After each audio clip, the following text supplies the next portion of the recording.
सर्वार्थमोदकं सदा विमुक्तिसाधकं कलाधरावतंसकं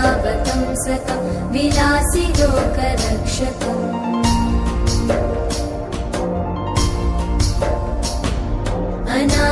अनायकैकनायकं विनाशिते भदैत्यकं नताशुभाशुनाशकं नमामि तं विनायकम्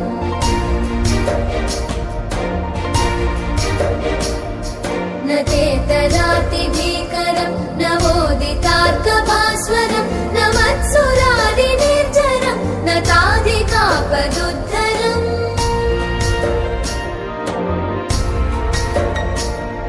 सुरेश्वरं निधीश्वरं गजेश्वरं गणेश्वरं महेश्वरं तमाश्रये परात्परं निरन्तरम्